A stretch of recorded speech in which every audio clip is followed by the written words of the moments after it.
Hello, welcome back. Solid state physics में हम लोगों को अभी पढ़ना है मिलर इंडिसेस। तो आपका जो अगला टॉपिक है that is the Miller indices.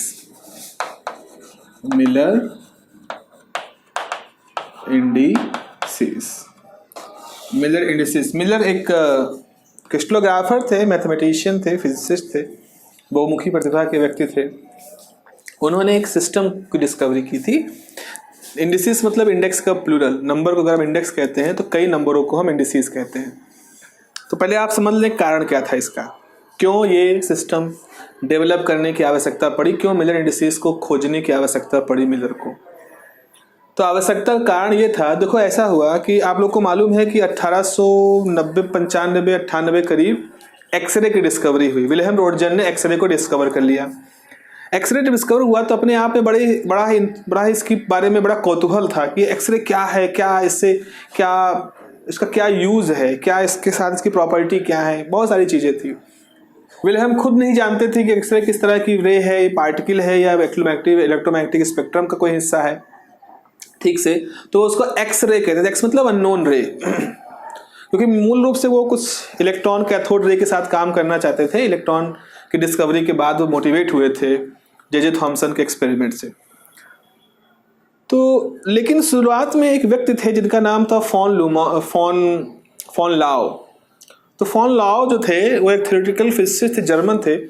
उनको कुछ आइडिया लगा कि इसकी जो प्रॉपर्टी है ये कुछ इलेक्ट्रोमैग्नेटिक वेव की जैसी मिलती जुलती हैं एक्सरे की, और कुछ नई स्टडीज को शो भी कर रही थी। और कुछ नई स्टडी क्रिस्टल के बारे में बात कर रही थी। क्रिस्टल एक एटॉमिक अरेंजमेंट है, इस बारे में बात कर रही थी। तो फॉन लाओ ने क्या किया कि दोनों को मिक्स कर दिया। उन्होंने एक्सरे को सोचा कि एक्सरे को अगर हम क्रिस्टल के ऊपर गिराएं तो एक्सरे जब क्रिस्टल से बाहर निकलेगी तो क्रिस्टल के अंदर की जो स्ट्रक्चर उसकी जानकारी हमारे सामने आ जाएगी। क्योंकि जब अंदर जाएगी एक्सरे क्रिस्टल के अंदर, जैसे अगर आपने कहा ये हमारे पास क्रिस्टल है, ठीक है, और ये क्रिस्टल बहुत सारे इस तरह से एटमों से मिलके बना हुआ है क्रिस्टल, जो कि बहुत रेगुलर तरीके से अरेंज है। तो क्या हम इसको देख सकते हैं? हम इसके अंदर इलेक्ट्रोमैग्नेटिक वेव भेजें, ये वेव यहाँ से अलग अलग दिशाओं में स्कैटर्ड होंगी, सभी दिशाओं में स्कैटर्ड हो जाएंगी।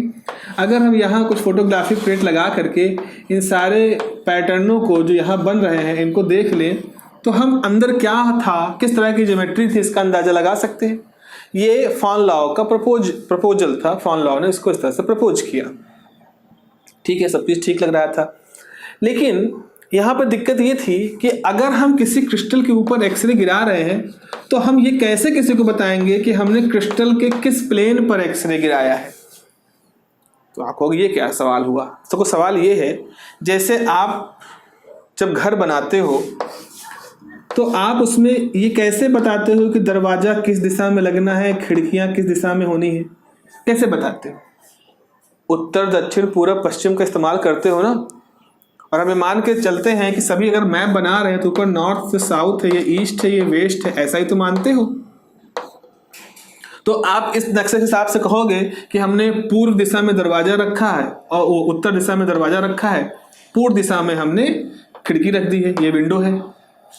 जैसे आपने अपने दरवाजे और इस खिड़की की पोजीशन को समझाने के लिए इस दिशा निर्देशक को यूज किया, नॉर्थ साउथ इस तरह से नाम यूज किया, ऐसे हमको यहाँ पर भी तो कुछ यूज करना चाहिए। अब आप कहोगे सर यही यूज कर लो। अरे भाई ये 2D प्लेन के लिए है, north south east west 2D plane के लिए है। क्रिस्टल हमारा 3D है तो हम नहीं यूज कर सकता। उसमें भी क्या, क्रिस्टल घुमा के रख दो तो जो फेस अभी नॉर्थ में था अब अगला फेस नॉर्थ पे हो जाएगा। भाई क्रिस्टल है आपके पास इस तरह का, आपने ऐसे रखा तो ये नॉर्थ, मान लो नॉर्थ हमारा इधर है नॉर्थ, तो अगर ये रखा तो ये नॉर्थ, ये रख दिया तो ये नॉर्थ। तो दिशा वाला हिसाब यहाँ लगना सही नहीं है। तो क्या किया जाए? तो मिलर ने इसको बहुत गहराई सोचा और उन्होंने कार्टेशियन कोऑर्डिनेट सिस्टम जो हम बहुत पॉपुलर है उसी सिस्टम को यूज करते हुए उन्होंने कुछ तरीके अपनाए, कुछ तरीके डेवलप किए। और वो तरीके इतने अच्छे थे, इतने यूनिक थे, इतने पावरफुल थे कि उसको पूरी दुनिया ने एक्सेप्ट कर लिया।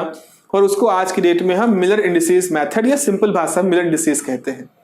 तो बहुत ही पावरफुल तरीका है, जिस पावरफुल तरीके से हम क्रिस्टल के अलग अलग प्लेनों का नाम रख सकते हैं, क्रिस्टल के अंदर अलग अलग दिशाओं के बारे में जान सकते हैं। दिशाओं का मतलब क्या है? जैसे मान लो आपके पास एक क्रिस्टल है, एक और इसको भी सुन लीजिए, फिर आगे लिखना शुरू करते हैं। जैसे ये हमारे पास एक क्रिस्टल है, ठीक है, हमने मान लिया ये हिस्सा ओरिजिन है, तो ये हिस्सा ओरिजिन है, ये है एक्स एक्सिस है, ये मान लो जेड एक्सिस है, ये हमारी वाई एक्सिस है।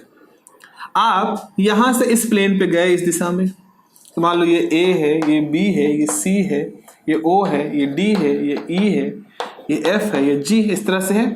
तो आप ओरिजिन से बी तक गए, तो आखिर इस दिशा को हम क्या नाम दें? कोई नाम देने का तरीका होना चाहिए। हम ओ से ए की तरफ गए वाई एक्सिस पे, ओ से सी की तरफ गए एक्स एक्सिस पे, ओ से जी की तरफ गए जेड एक्सिस पे, या हम उल्टा गए, हम ओ से निगेटिव डायरेक्शन में किसी एक्सिस सी डैश तक गए माइनस में, हम ओ से माइनस में ए डैश तक गए, हम ओ से माइनस में जी डैश तक गए, कोई बिंदु है। तो अगर हम इस तरह से दिशाएं बता रहे हैं तो इन दिशाओं को कैसे बताया जाए? फिर एक सवाल आता है, आखिर दिशा बताने की जरूरत क्या है भाई? बिना दिशा का नहीं काम चल सकता है, इसको क्या जरूरत है ओ से ए? तो सुनो, क्रिस्टल जो होते हैं एक्सपेरिमेंटली देखा गया कि वो एनआइसोट्रोपिक होते हैं। एनआइसोट्रोपिक मतलब इस दिशा में प्रॉपर्टी अलग, इस दिशा में प्रॉपर्टी अलग। और इसका सबसे अच्छा एग्जाम्पल क्या है? इसका सबसे अच्छा एग्जाम्पल डबल रिफ्रैक्शन। आप लोगों ने ऑप्टिक्स पढ़ा होगा। डबल रिफ्रैक्शन में क्या होता है, जैसे कोई रे किसी क्रिस्टल के अंदर कैल्साइट क्रिस्टल में जाती है तो तुरंत रे गई और दो हिस्सों में बट गई, एक हो गई ऑर्डिनरी, एक हो गई एक्स्ट्रा ऑर्डिनरी। लेकिन अगर क्रिस्टल, उसी क्रिस्टल में एक एक्सिस होती है जो इस तरह दिखा सकते हैं, इसको ऑप्टिक एक्सिस कहते हैं। अगर कोई लाइट इस ऑप्टिक एक्सिस के थ्रू क्रिस्टल के अंदर प्रवेश में करती है, क्रिस्टल के अंदर प्रवेश करती है, तो कभी भी दो हिस्सों में नहीं टूटेगी, वो बिना डबल रिफ्रैक्ट किए पूरे क्रिस्टल को पार कर जाएगी। तो इसका मतलब है कि एक दिशा में क्रिस्टल की प्रॉपर्टी कुछ अलग है और दूसरी दिशा से क्रिस्टल की प्रॉपर्टी कुछ अलग है। कुछ क्रिस्टल होते हैं जिसमें दो दो दिशाएं होती हैं ऐसी ऑप्टिक एक्सिस की, बाई एक्सियल होते हैं, कुछ यूनी एक्सियल होते हैं। तो अगर क्रिस्टल के अंदर दिशाओं से उसकी ऑप्टिकल प्रॉपर्टी, उसकी मैकेनिकल स्टिफनेस, उसकी इलेक्ट्रिकल प्रॉपर्टी, इन पे निर्भरता है, तो इसका मतलब है कि हमें इस बात की बहुत आवश्यकता है कि हम कोई ऐसा तरीका खोजें जिससे हम अलग अलग दिशाओं को अलग अलग नंबरों से रिप्रेजेंट कर सकें। अब यहाँ पूर्व पश्चिम उत्तर दक्षिण इस सबसे काम नहीं चलेगा, नंबर ऑफ प्रॉपर्टी है। हम कोई ये प्रॉपर्टी, ये लेना चाहे दिशा, ये लेना चाहे दिशा, ये लेना चाहे दिशा, दिशाएं तो बहुत सारी हम यहाँ पर एरो दिखा सकते हैं। तो इन्हीं सारी समस्याओं को दूर करने का प्रयास करते हुए हमारे मिलर साहब जो थे, उन्होंने एक बहुत ही बड़ा काम किया और मिलर इंडिसेस को उन्होंने डेवलप किया। तो एक तो हम अलग अलग प्लेनों के नाम रख सकें ताकि हम एक्सरे जब करें, डिफ्रैक्शन करें, तो हम एक यूनिफॉर्म तरीके से इस चीज़ को प्लान करें कि भाई हमने इस प्लेन पर एक्सरे गिराई, तो वो प्लेन दुनिया के किसी भी कोने में कोई आदमी जब पढ़े और उस प्लेन के हिसाब से वो अपना प्रयोग करना शुरू करे, तो वो वैसा ही सेटअप बनाया जैसा हमने बनाया है। ये बिल्कुल वैसा है जैसे हम IUPAC कल्चर, IUPAC नोमेनक्लेचर से हम किसी ऑर्गेनिक कंपाउंड का नाम रखें। अगर IUPAC के रूल को इस्तेमाल करते हुए उस केमिकल कंपाउंड का नाम जो हमने रखा इंडिया में, वही नाम अमेरिका में भी रखा जाएगा, वही नाम न्यूजीलैंड में रखा जाएगा, वही नाम ऑस्ट्रेलिया में रखा जाएगा, क्योंकि ये सभी लोग एक ही नियम के तहत काम कर रहे हैं और वो नियम IUPAC ने सबकी सहमति से सबको साथ रख के बनाए हैं। ऐसे ही मिलर ने भी काम किया। मिलर ने सभी को एक ही जैसे रूल बताए प्लेनों के नाम रखने के। तो जब उस रूल को फॉलो करोगे तो सब लोग उस प्लेन का वही नाम रखोगे। तो अगर हम प्लेन का नाम कहेंगे कि चलो हम 101 प्लेन पर एक्सरे गिरा रहे हैं, तो 101 प्लेन का मतलब जो हमारे लिए है वही US वाले के लिए, वही इंग्लैंड वाले के लिए, वही ऑस्ट्रेलिया वाले के लिए। तो इस तरह से भी हम इसको सोच सकते हैं कि इसकी इंपॉर्टेंस क्या है। तो नामकरण के लिए हो गया। दूसरा, क्रिस्टल के अंदर अगर दिशाएं दिखानी है तो दिशाओं को दिखाने का भी हमें आवश्यकता पड़ेगी, क्योंकि क्रिस्टल के अंदर एनआइसोटोपिक प्रॉपर्टी होती है, यानी उसकी डिफरेंट फिजिकल प्रॉपर्टी या खासतौर पे ऑप्टिकल प्रॉपर्टी डायरेक्शन पर डिपेंडेंट होती है। इसका सबसे अच्छा एग्जाम्पल डबल रिफ्रैक्शन है जो कैल्साइट क्रिस्टल वगैरह में पाया जाता है। ठीक है, तो ये है हमारा आज का motivation, why we want to study the Miller indices. लिखें इसके बारे में। Many physical comma optical properties, many physical comma optical properties of solid crystals, many physical, optical properties of solid crystals depends upon the direction depends upon the directions within the crystal. क्या लिखा? Many physical, optical properties of solid crystals are depends upon directions within the crystal. Full stop. This is called anisotropic. This is called anisotropic nature. This is called anisotropic nature of the crystals. This is called anisotropic nature of the crystals. Full stop. For this region, इसी कारण से for this region it is important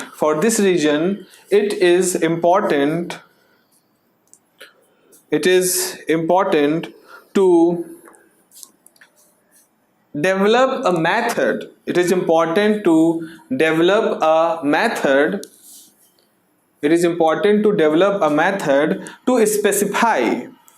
It is important to develop a method to specify the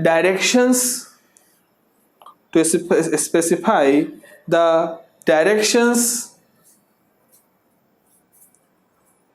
within the crystal,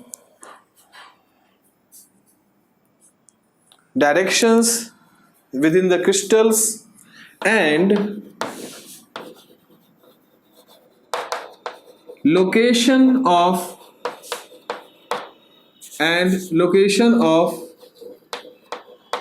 specific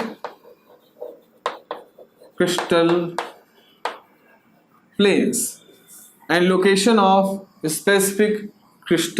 planes तो एनाइसोट्रोपी की वजह से यह बहुत ज़्यादा आवश्यक हो गया है कि क्रिस्टल के अंदर जो दिशाएं हैं उनके बारे में हम कोई नॉमेनक्लेचर, कोई मेथड डेवलप करें, और साथ ही साथ किसी स्पेसिफिक जगह पर जो लोकेट है हमारा प्लेन, कैसा प्लेन? क्रिस्टल का प्लेन, बात करेंगे आगे, उसके बारे में भी हम सही लोकेशन को उसकी आइडेंटिफाई कर पाए।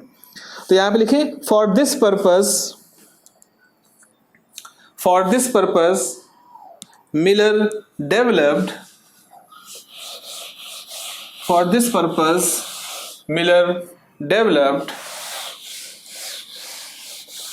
a system which is known as Miller indices.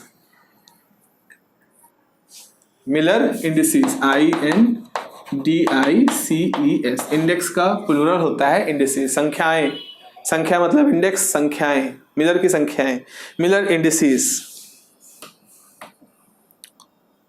उसके बाद लिखिए नेक्स्ट पैराग्राफ लिखिए। नेक्स्ट पैराग्राफ क्या? पहला पॉइंट लिखो। पहला पॉइंट डायरेक्शन के लिए होगा, दूसरे पॉइंट में हम प्लेन के लिए नामकरण बताएंगे। तो पहला पॉइंट लिखें, द क्रिस्टल डायरेक्शंस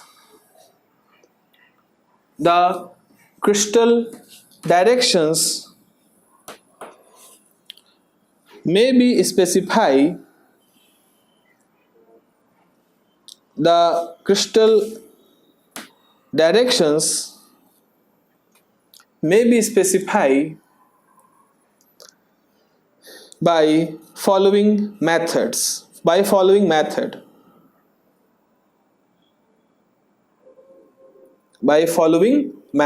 अब मेथड क्या है वो लिख ले एक बार, फिर समझ लेंगे। फॉलोइंग मेथड लिखे, मेथड में लिखे फर्स्ट होल नंबर्ड पॉइंट, सबसे पहले क्या करेंगे, first whole numbered points x y z, बिना किसी कॉमा के, first whole numbered points x y z is determined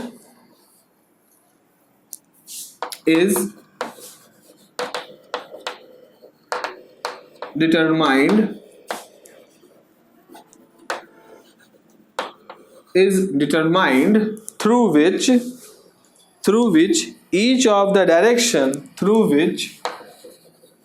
each of the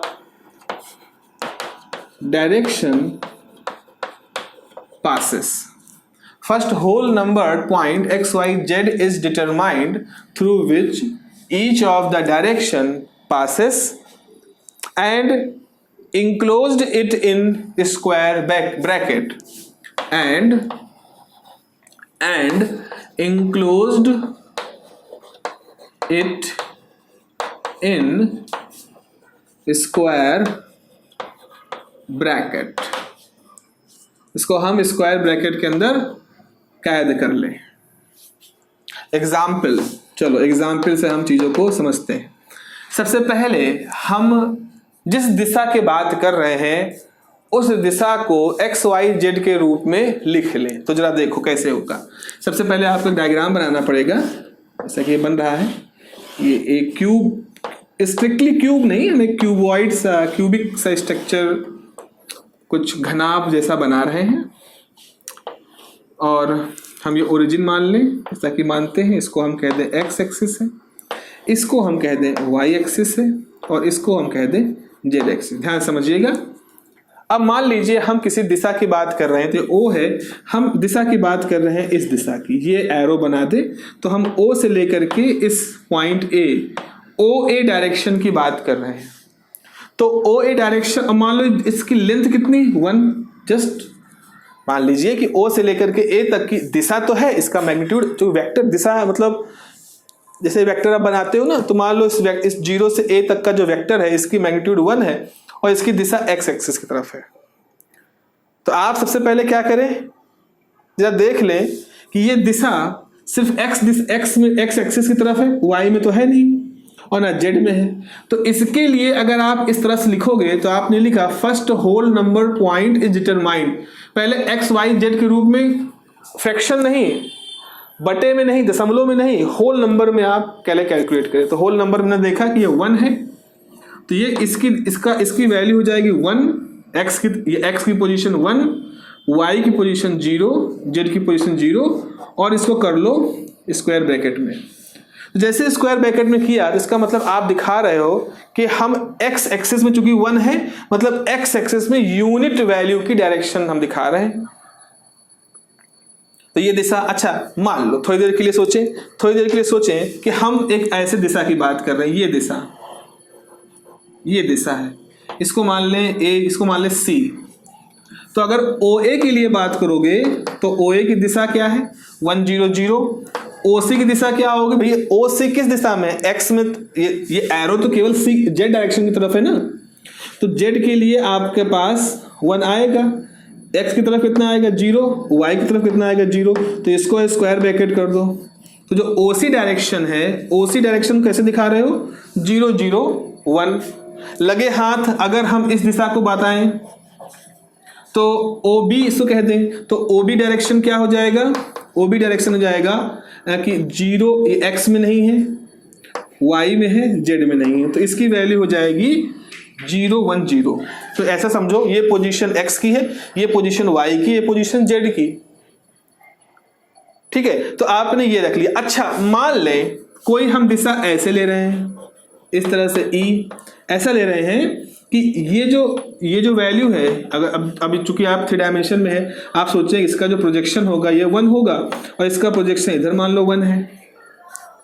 जो डायरेक्शन ओ ई ले रहे हो, इस डायरेक्शन का प्रोजेक्शन एक्स एक्सिस पे 1 है, वाई एक्सिस पे 1 है। तो इसकी दिशा क्या हो जाएगी, तो ओ ई की दिशा हो जाएगी एक्स पे प्रोजेक्शन 1, वाई प्रोजेक्शन 1 और जेड पे प्रोजेक्शन 0 जो कि इसी प्लेन में है। तो इस तरह से हमने अब 4 दिशाएं देखी। एक्स एक्सिस की दिशा 1 0 0, वाई एक्सिस की दिशा 0 1 0, जेड एक्सिस की दिशा 0 0 1। खास बात आप देखो, इन सब में एक 1 है और 2 0 है। तो मूल रूप से ये एक्सिस की दिशाएं हैं, X axis, Y axis, Z axis. मूल रूप से ये तीनों दिशाएं एक्सिस की हैं, यानी ये एक ही परिवार की हैं। एक्स एक्सिस और वाई एक्सिस और जेड एक्सिस, तो एक्सिस परिवार है ना, तो हम कहेंगे एक ही एक्सिस परिवार की है। अच्छा, अगर कोई कहे भाई ऐसा है, दिशा हमने ऐसे ले ली उल्टी दिशा में, या हमने ऐसी दिशा ले ली इस उल्टी दिशा में, या ऐसी ले ली उल्टी दिशा में, तो क्या आप उसका नाम रखोगे? कोई बात नहीं। अब आप माइनस ले रहे हो ना, जैसे आप इसकी डायरेक्शन ले रहे हो, ओ ए के उल्टा मान लो ओ ए डैश है, अभी बना देंगे डायग्राम, समझ लो। तो आपको दिशा लिखनी होगी -1 0 0, क्योंकि आप उल्टी दिशा में आ रहे हो। तो हम ये माइनस आगे न लगा के इसके ऊपर लगा देंगे। ऐसे ही y के लिए उल्टे जाओगे तो 0 1 बार 0 कहोगे, इसको 1 बार पढ़ते हैं। ऐसे ही z के लिए 0 0 1 बार ये पढ़ेंगे। तो अगर हम x एक्सिस की तरफ जा रहे हैं तो 1 0 0, y एक्सिस की तरफ जा रहे हैं 0 1 0, z एक्सिस की तरफ जा रहे हैं 0 0 1। अगर x के उल्टे जा रहे हैं तो 1 बार 0 0, y के उल्टे जा रहे हैं 0 1 बार 0, z के उल्टे जा रहे हैं 0 0 1 बार। और हम देखेंगे कि जितने भी 6 डायरेक्शन हमने देखी, इसको भी हम नहीं लिख रहे हैं, जितनी भी 6 डायरेक्शन देखी ये सब एक ही परिवार की है। कैसे पहचान किया एक परिवार की? क्योंकि इन सब में 2 0 है और एक नॉन जीरो टर्म है। यहां देखो, ये नॉन जीरो टर्म 1 है और यहां नॉन जीरो टर्म 1 बार है। तो मूल रूप से ये सब एक ही परिवार के व्यक्ति हैं। इसे ना ये प्रभात मिश्रा, प्रबल मिश्रा, प्रतीक मिश्रा, प्रसून मिश्रा, प्रशांत मिश्रा, सब है, अलग अलग नाम है, बट मिश्रा परिवार के सब व्यक्ति हैं। तो इसको कैसे दिखाएंगे कि सब एक ही परिवार के व्यक्ति हैं? हम कैसा करेंगे, हम इस तरह से दिखा देंगे। जैसे हमने टेढ़ा ट्रायंगुलर सा ब्रैकेट लगाया, इसका मतलब है इसके अंदर, इसका मतलब है मिश्रा परिवार। तो जितने 6 लोग हैं सब इसके अंदर आ गए। जैसे निमंत्रण जाता है ना, तो कुछ लोग निमंत्रण में बकाया सब नाम लिख डालते, जितने हैं, जितने उनके यहाँ है, कोई बुरा ना मान जाए इसलिए निमंत्रण में लिख दिया। आधे में लिखा है खाली इस दिन आना, इस दिन आना, ये बर है, ये बधू है, और आधे में खाली दर्शनाभिलाषी पूरा टोला मोहल्ला उसके अंदर है सब उसमें। और उसमें प्रतिष्ठा का प्रश्न बनाए बैठे, मेरा नाम है कि नहीं। अच्छा, नाम है तो पता लगा वो नाम नीचे से ऊपर नीचे है, उसकी पोजीशनिंग गलत है। तो अब हम इससे प्रभावशाली तो कम है। तो इसीलिए क्या हुआ, लोगों ने इसका रास्ता निकाला, दर्शनाभिलाषी मिश्रा परिवार। अब भैया जितने लोग अपने आप को परिवार का हिस्सा मानते हो वो सब इसके अंदर शामिल हो, ना कोई ऊपर ना कोई नीचे, सब अपने हिसाब से। तो ऐसे ही जो 6 मेंबर हैं हमारे, इनको समाहित करने के लिए हमने इस तरह का एक नंबर ले लिया। आपने कहा सर 1 0 0 क्यों लिया? क्या हम इसको ऐसे नहीं लिख सकते थे कि 0? बिल्कुल लिख सकते हो भैया। अब फिर वही बात हो गई, अब हमने 1 0 0 लिखा तो उसमें आप कह दिए कि ये इस वाले का मिश्रा लिखे हो। अरे परिवार है ना, परिवार मतलब 2 0 और एक टर्म नॉन जीरो।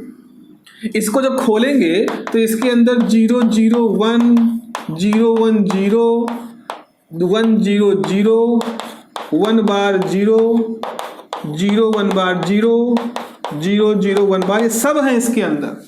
और इसके अंदर भी ये सब है, और इसके अंदर भी ये सब है, और इसके अंदर भी ये सब है। तो इसलिए आपको ये नहीं सोचना है कि इन 6 में से किसको लिख करके उसके आगे का ब्रैकेट लगा दे, भाई सब वही है।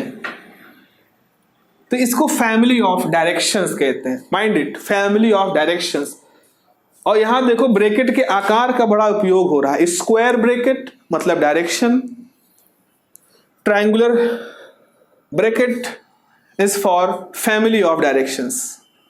अभी हम बात करेंगे कि अगर हमने यही चीज ऐसे लिख दिया इस कर्व्ड ब्रैकेट से, तो हो गया plane, direction of a plane. और अगर हमने ऐसे लिख दिया तो ये हो जाएगा फैमिली ऑफ द प्लेन।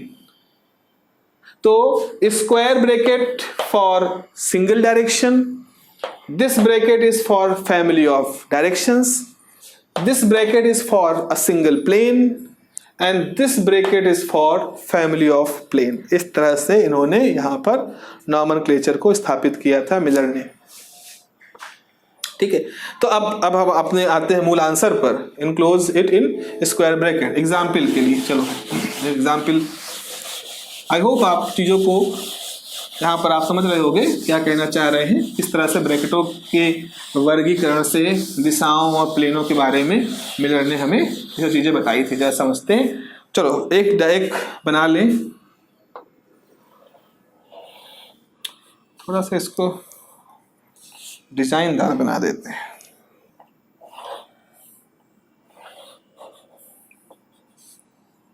ठीक है,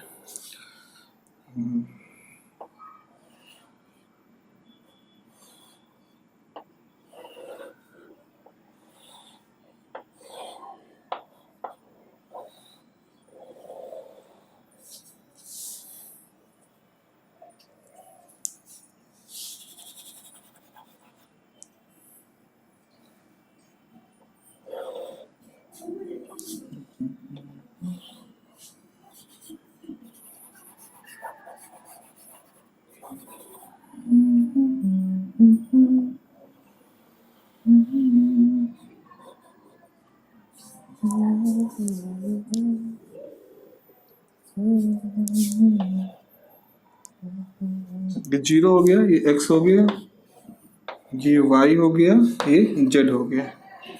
कुछ ज्यादा कलात्मक तो नहीं लग रहा है? ठीक है, ठीक है, टेढ़ा है, थोड़ा टेढ़ा मेढ़ा हो गया, कुरकुरे जैसा बन गया ये। अब यहाँ से हम क्या कर दें, O से ये एक दिशा बना दें, ओ ए हो गया है, और ये बना दें ओ बी होगा, और ये बना दो तो ये ओ सी हो गया। 3 दिशाएं हो गई। अब अगर इस तरफ जाएं, ना बनाओ इधर, बस खाली ऐसे दिखा दो, ओ ए dash,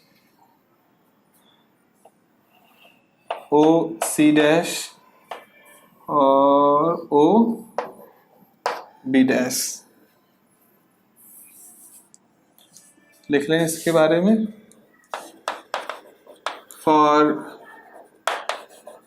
given figure the direction and corresponding Miller indices are as follows। तो भैया OA के लिए क्या है, एक्स एक्सिस है ना, तो ये जाएगा 1 0 0। इसको हमेशा याद रखना। हम जस्ट अब यहाँ 2 भी हो सकता है, तो 2 0 0 भी लिख सकते हैं डेफिनेटली, अगर डायरेक्शन 2 है, सिंपलिसिटी के लिए 1 माना है। OB 0 1 0, OC 0 0 1 और OA dash is 1 bar 0 0, OB dash is 0 1 bar 0, OC dash is 0 0 1 bar। यहाँ लिख देंगे all these 6 डायरेक्शन। कैसे 6 कैसे हुई, 3 along positive axis and 3 along negative axis form a family of directions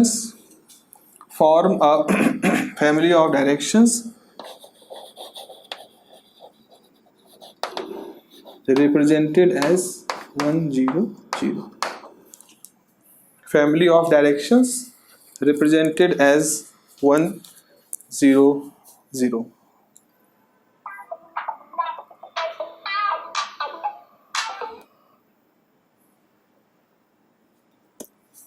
okay, ये हो गया हमारे पास।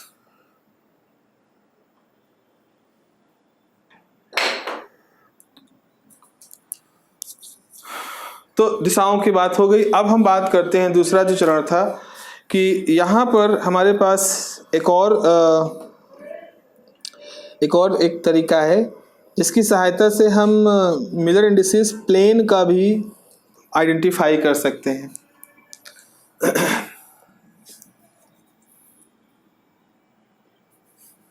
अच्छा, अगर उत्सुकतावश किसी को ये होगी भाई अगर ये एक्सिस हम बना दें, डायरेक्शन ई कह दें, ओ ई, तो इसका जो प्रोजेक्शन होगा वाई एक्सिस पे 1 है, एक्स एक्सिस पे 1 है, तो इसके लिए आप लिख सकते हो 1 1 0,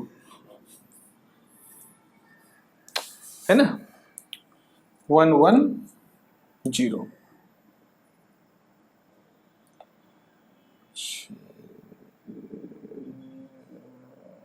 ठीक, जेट पे नहीं क्योंकि जेट के प्लेन में है ही नहीं, एक्स वाई प्लेन की बात है तो 1 1 0 ऐसा। अच्छा, ये तो हो गया डायरेक्शन की बात। अब हम किस पे जाते हैं, प्लेन की बात। तो लिखें इस चीज को, इसको साफ कर दे रहे हैं पूरा।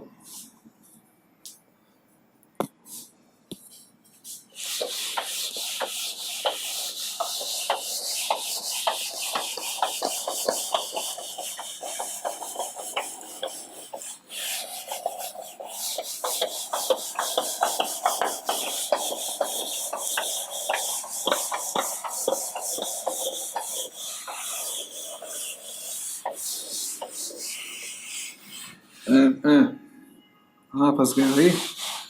हाँ, तो आगे लिखो, प्लेन क्यों ढूंढना है भैया, प्लेन क्यों चाहते हो, बता दे पहले कि भैया हम करने वाले हैं x ray diffraction.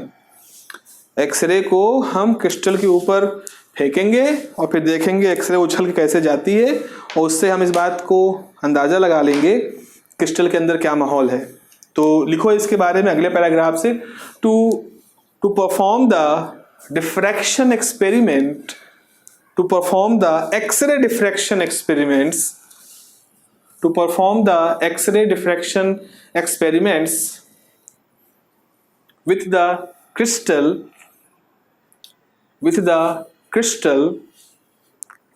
it is necessary to identify the name of crystal plane. It is necessary to identify the name of crystal plane. Full stop. For it किस लिए, आइडेंटिफाई करने के लिए। For it Miller suggested following method. For it Miller suggested following method.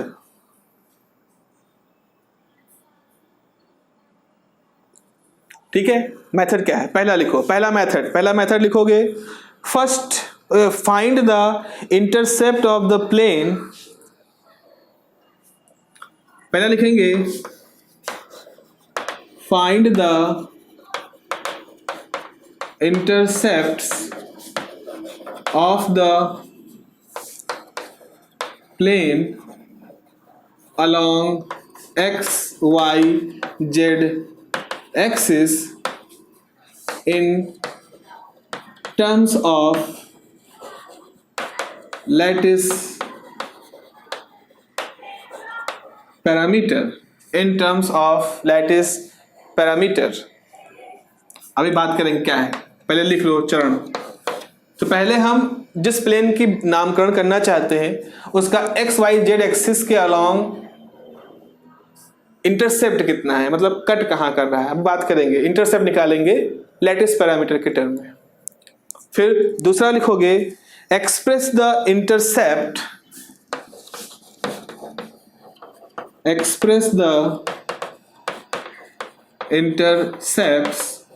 as multiple of lattice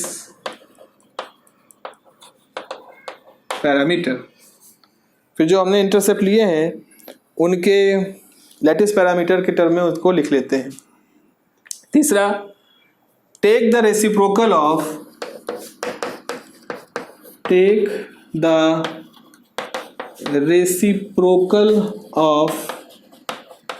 these intercepts. फिर जो reciprocal जो intercept है उनके रेसिप्रोकल निकाल लो। चौथा चरण, आखिरी चरण क्या होगा? Reduce the reciprocal into the smallest set of integer. Reduce the reciprocal into the smallest set of integer. Reduce the reciprocal into the smallest set of integers in the same ratio. In the same ratio. और पांचवा है, right the integer in small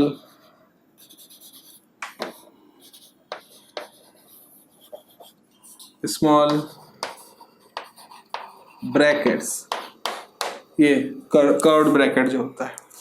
तो ये 4 चरणों में 5 चरण हो गए ना, 5 चरणों में हम इसको इस तरह से लिख सकते हैं। अब ऐसा करते हैं, एक उदाहरण इसके लिए कर लेते हैं। तो जैसे मान लो आपके पास एक्सिस है कुछ इस तरह से,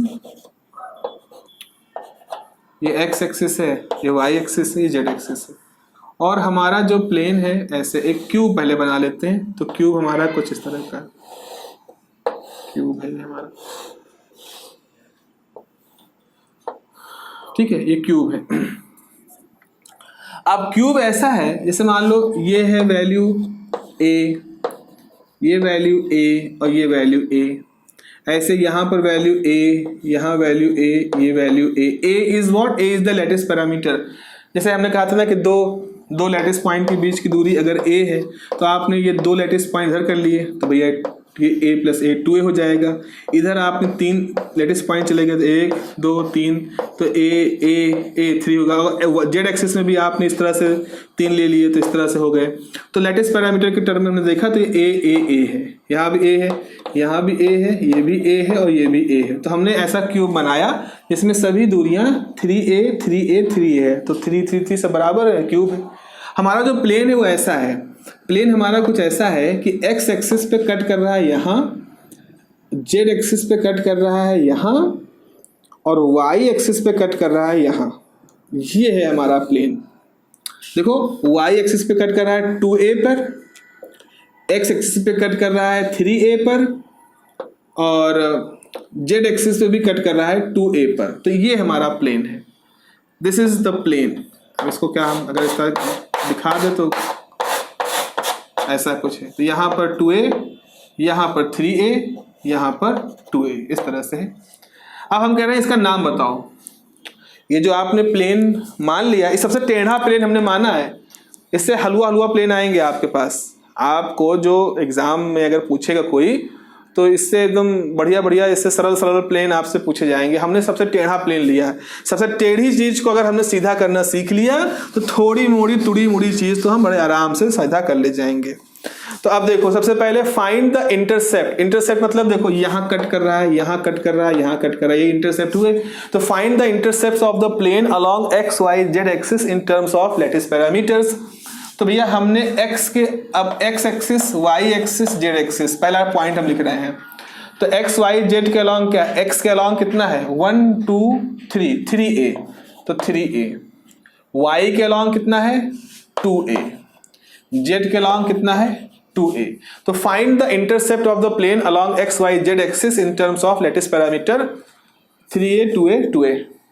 निकाल लिया। Express the intercept as multiple of lattice parameter. तो दूसरे चरण में हम क्या करते हैं कि जो लैटिस पैरामीटर के हैं इंटरसेप्ट खाली उनको प्रदर्शित करते हैं 3 2 2। Express the intercept as multiple of latest parameter. तो इंटरसेप्ट क्या है, हमने तो पूरा लिखा है 3a 2a 2a, लेकिन अब हम कह रहे हैं इनमें से जो ये नंबर है इंटीजर, इसी खाली कह रहे हैं कि इतने अमाउंट का इंटरसेप्ट इस एक्सिस पर, इतने अमाउंट का यहाँ, इतने अमाउंट का यहाँ। तो express the intercept, intercept 3a ना लिखें, सिर्फ उसका नंबर लिखें, क्योंकि a सब में कॉमन है तो उसको हम ड्रॉप कर दे रहे हैं। तो 3 2 2 आ गया।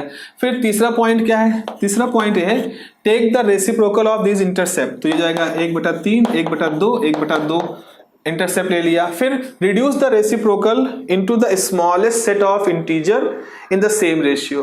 अब ये जो रेशियो के टर्म में आया है इसको हमें इंटीजर के फॉर्म में कन्वर्ट करना है। लिखा है ना reduce the reciprocal into the smallest set of integer.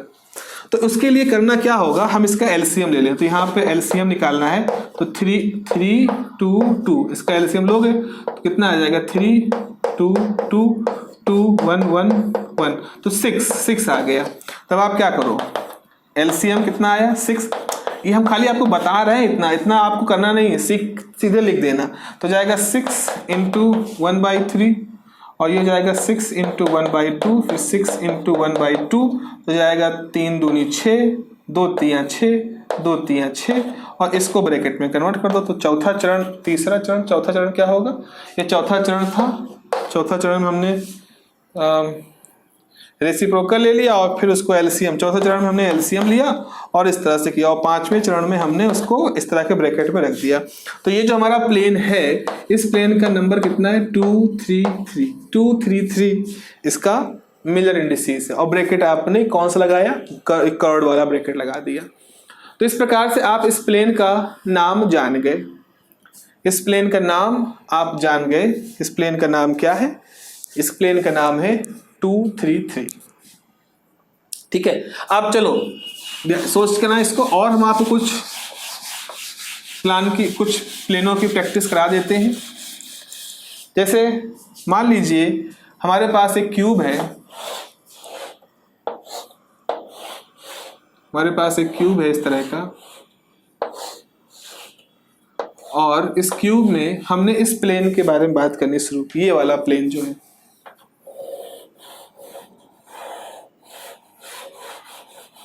ये वाला जो प्लेन है इसकी बात की, और ये हमारा एक्स एक्सिस है, ये दूरी 0 है, मान लो यहाँ ए है, इतना बड़ा ए है, ये भी ए है, ये भी ए है। तो ये जो प्लेन आप बना रहे हो ये एक्स एक्सिस को काट रहा है। अब इसका नाम पूछा जाएगा, बताओ भाई इसका नाम क्या है। तो पहले तो आपको क्या करना है, पहले इंटरसेप्ट निकालना है। तो एक्स वाई जेड एक्सिस पे देखो इंटरसेप्ट क्या है, एक्स को तो काट रहा है कितने पे, 1 इंटू ए पे, पूरी दूरी ए ली है, 1 इंटू ए पे काट रहा है। ठीक है, वाई को क्या ये काट रहा है, ये वाई एक्सिस है और ये जेड एक्सिस है, तो क्या वाई को काट रहा है, नहीं, वाई के तो पैरेलल है ना भाई, ये लाइन है और ये प्लेन है, तो ये तो दूसरे के पैर से, ये दीवार है, ये दीवार है और वो सामने वाली दीवार की लाइन है, तो दोनों समानांतर हैं। तो समानांतर चीजें कहाँ कट करती हैं दूसरे को, इन्फिनिटी पर। तो y पर इस प्लेन का इंटरसेप्ट क्या होगा, इन्फिनिटी। इस बात को समझ रहे हो सब लोग, क्या कह रहे हैं, x पे इंटरसेप्ट दिख रहा है साफ साफ, y, ये y लाइन जो है, y लाइन के साथ ये प्लेन तो पैरेलल रहेगा, और पैरेलल चीजें कहाँ टच करती हुई मानी जाती हैं, इन्फिनिटी पर। टच ही नहीं करती इसलिए इन्फिनिटी पर। जेड ये लाइन है, ये प्लेन है, तो ये भी इन्फिनिटी पर। तो आपने इंटरसेप्ट क्या निकाला, 1a इन्फिनिटी इन्फिनिटी। दूसरा क्या है, इंटरसेप्ट खाई लिखी है तो 1 इन्फिनिटी इन्फिनिटी। तो धीरे धीरे प्रैक्टिस कर लोगे तो सीधे यही आओगे, 1 इन्फिनिटी इन्फिनिटी। तीसरा क्या करोगे, रेसिप्रोकल ले लोगे, 1/1 1/∞ 1/∞। अब इसमें तो कुछ बचा ही नहीं, अब एलसीएम लेने की बात नहीं थी, तो ये तो हो गया 1, ये हो गया 0, ये हो गया 0। भाई 1/∞ तो 0 होता है, 1/∞ 0, 1/1 1 होता है। अगर यहाँ 1/3 होता, 1/5 होता तो हम एलसीएम निकालते, तो यहाँ तो कुछ गुंजाइश नहीं बची। तो बस इसी को ब्रैकेट में कर दोगे, this is the name of this plane. तो ये जो प्लेन होगा इसका नेम क्या हो जाएगा, 1 0 0। तो प्लेन का नाम है 1 0 0। ऐसे ही अगर हम इस प्लेन के बारे में सोचें, ये प्लेन है हमारा, देखो ये वाला प्लेन, तो ये वाला प्लेन कहाँ कट कर रहा है, जेड पे। तो जब ये एक्स पे कट कर रहा था तो 1 0 0 आया, तो z पे कट करेगा तो इसका क्या नाम हो जाएगा 0 0 1, है ना, ऐसे तो होगा। अच्छा एक और, ऑरेंज हो गया, लाल हो गया, गुलाबी हो गया, हरा, हरे रंग की चाक कहाँ, नीले रंग की चाक। अब देखो इस प्लेन के बारे में सोचो, है ना, इस प्लेन के बारे में सोचो। तो ये प्लेन क्या है, ये प्लेन देखो y पे कट कर रहा है तो y पे कट कर रहा है, जैसे z पे कट कर रहा था तो z पे 1 आया, x पे कट कर रहा था x पे 1 आया, तो इसका हो जाएगा 0 1 0। तो इस तरह से आप देख रहे हो इस क्यूब के अंदर जितने हमने मुख्य मुख्य प्लेन थे, एक x को कट कर रहा है, एक y को कट कर रहा है, एक z को कट कर रहा है, तो इन सब का नामकरण हम कर चुके हैं और सब इस तरह से है कि कुछ कुछ वैसे ही जैसे दिशाएं थी वैसे ही आ रही, x दिशा, y दिशा, z दिशा, बस अंतर क्या है, ये प्लेन की बात है तो यहाँ का ब्रैकेट कर्ल इस तरह से कर्व्ड है, और अगर ये दिशाएं होती तो इसको हम स्क्वायर ब्रैकेट में लिख देते। तो स्क्वायर ब्रैकेट के हिसाब से दिशा होती थी 1 0 0 x की, 0 1 0 y की और 0 0 1 z की। तो बस वैसा ही कुछ प्लेन का मामला भी है, बस ब्रैकेट का अंतर है। तो इन ब्रैकेट को बहुत सावधानी से हमको यहाँ लगाना है, हम बहुत ही कैजुअली इसको नहीं यहाँ पे यूज कर सकते कोई ब्रैकेट, हर ब्रैकेट के अपना मतलब है यहाँ पर, ठीक है। तो इस तरह से हो गया यहाँ पर। तो ये हो गया हमारे पास मुख्य रूप से मिलर इंडिसेस के बारे में। अब ये देखो ये सभी प्लेन है, ये सभी प्लेन है। अच्छा आपने कहा कि सर मान लीजिए कि हम इधर चले गए, ऐसा हो सकता है ना, इधर चले गए और ये है, ये हमारा प्लेन है, ये वाला प्लेन। तो हमने कहा भाई ओरिजिन तो हमने यहां मान रखा है, ओरिजिन से तुम बाईं तरफ चले गए तो तुम्हारे लिए जो x दिशा है वो माइनस हो जाएगी। तो अगर इसका नाम 1 0 0 है तो इसका नाम हो जाएगा 1 बार 0 0, बिल्कुल दिशाओं जैसा है। इधर गए पॉजिटिव साइड में तो 1 0 0, इधर गए नेगेटिव साइड में तो 1 बार 0 0। ऐसे ही अगर नीचे की तरफ प्लेन मान लिया तो z के अपोजिट माना तो 0 0 1 बार, पीछे मान लिया y के अपोजिट मान लिया तो 0 1 बार 0।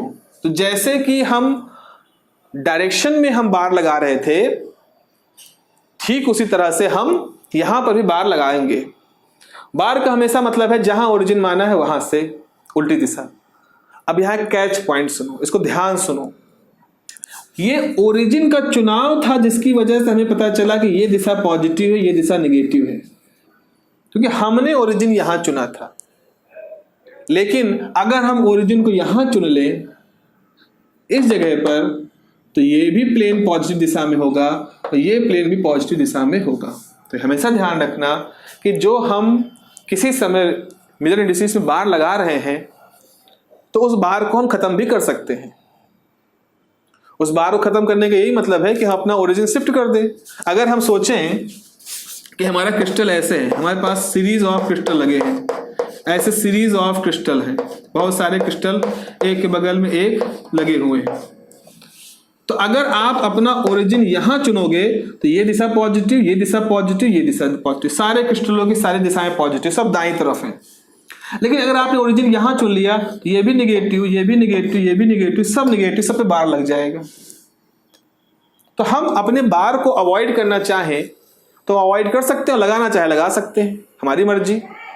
तो इसीलिए हम बार लगने से किसी को भेदभाव नहीं करेंगे। जैसे हमने पिछली बार क्या था, फैमिली में हमने अगर 1 बार 0 0 माना है तो उसी तरह से हमने 1 0 0 को भी उसी फैमिली का अंग माना। इसको फैमिली का अंग हमने क्यों माना है, क्योंकि यहां पर बार इसलिए चुना गया, बार इसलिए लगा क्योंकि हमने ओरिजिन वहां चुन रखा था। अगर हम वहां ओरिजिन न चुनते तो इसके ऊपर बार थोड़ी लगता। तो परिवार के फैसलों की वजह से ही उसके ऊपर बार लगा है। तो हम अगर परिवार के व्यक्ति हैं और हमने एक निर्णय लेकर के किसी व्यक्ति के ऊपर बार लगाया है, वो बार को उसके ऊपर लगने की वजह अगर हम हैं तो हम उसको हमेशा अपने साथ मानेंगे। तो इसीलिए आपको हमेशा ध्यान रखना है कि निगेटिव के होने से हम किसी चीज को अपनी फैमिली से बाहर नहीं करेंगे। तो यहाँ प्लेनों की फैमिली की बात करें तो यहाँ पर अगर हम कहें कि ये जो प्लेन है ये हमारे कौन कौन से प्लेन हैं, इसमें 1 0 0 प्लेन है, 0 1 0 प्लेन है, 0 0 1 प्लेन है, 1 बार 0 0 है, 0 1 बार 0 है, 0 0 1 बार है। 6 प्लेन हैं जो इस फैमिली, इस कर्ली ब्रैकेट के अंदर आ गए। ठीक है, तो इस चीज को जो अगर आप समझ पा रहे हो तो बहुत अच्छी बात है। अगली क्लास जब हम लोग इसको करेंगे तो उसमें आपको ये सारी चीजें थोड़ा सा लिखवा भी देंगे और वहीं से मिनर इंडिसेस वाला चैप्टर हमारा खत्म हो जाएगा। फिर उसके बाद हम एक्सरे डिफ्रैक्शन की बात शुरू करेंगे जो कि हमारा अगला टॉपिक होगा, इंपॉर्टेंट टॉपिक है। ठीक है प्यारो, फिर चलो मिलते हैं अगली क्लास में। Take care, bye bye.